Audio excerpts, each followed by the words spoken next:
For as long as I can remember, the story's been the same. Real estate is the #1 way to build wealth. It's supposed to be the fastest track for an ordinary person to become a millionaire. But when you look at the market today, you kind of have to ask yourself, is that even true anymore? Yeah, that's the million-dollar question, isn't it? And it's exactly what we're going to unpack in this explainer. With all the chaos in the economy, has the real estate game just fundamentally changed for good? Or is this still the absolute best way to build serious wealth? Let's dive in. All right, here's our game plan. We're going to start with the old formula, what made real estate the king for so long. Then we'll hit a major reality check for 2025. After that, we'll see how the smart money is adapting, lay out a whole new playbook for you, and finally, figure out if this is really the right path for you. Okay, so let's rewind a bit. For generations, the thinking was super simple. Buy real estate, because it always goes up. And yeah, markets have their ups and downs, but over the long haul, that one belief created more millionaires than pretty much anything else. And hey, the proof is in the pudding. Check this out. Over 90% of US millionaires own real estate. That is not an accident. That is the result of a powerful, battle-tested formula.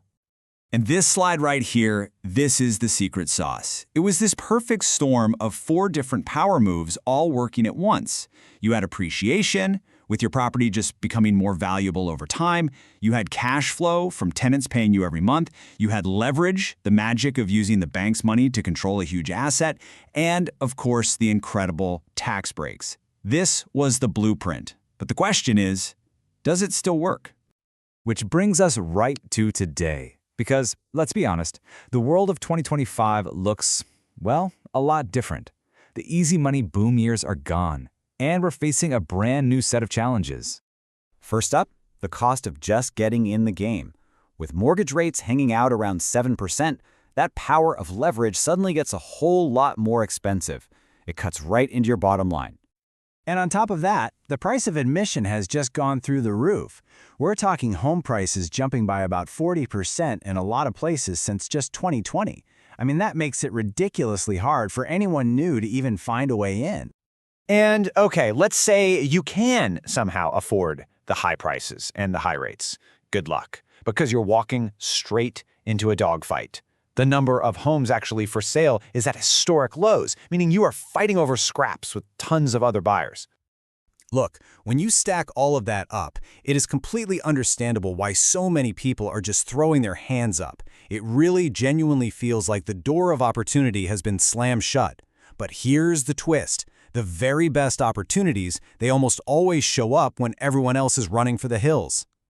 And this is where things get really interesting. See, the wealthy, the really sophisticated investors, they are not leaving the market, not even close. They're just changing their strategy to win in this new environment.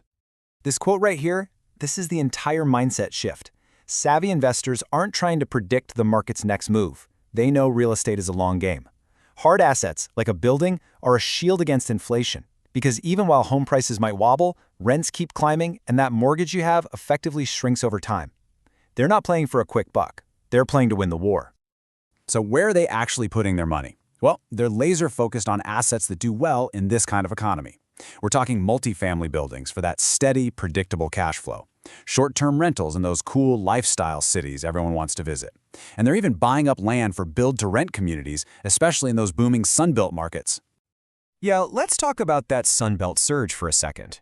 Places like Nashville, Tampa, Houston, they are absolute magnets for people right now. Why?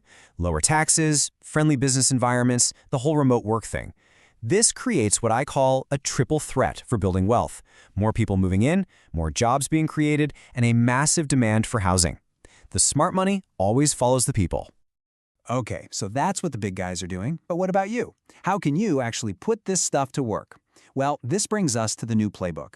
These are actual, concrete strategies that are working for investors right now, today. So the new playbook is all about getting creative. First, house hacking 2.0. This is where you add a separate rental unit, like a little cottage in the backyard or an apartment over the garage, so your tenant is basically paying your mortgage. Can't swing a whole property yourself? No problem. Look into co-ownership, where you pool your money with some friends to buy a much better property together. The big players are even building whole neighborhoods of rental homes from scratch. Then you've got tech, using AI tools to crunch data and find the next hot neighborhood before anyone else does. And finally, Think beyond the house itself. Invest in businesses that are backed by real estate like self-storage facilities that give you great cash flow without the 2 a.m. phone calls about a leaky toilet.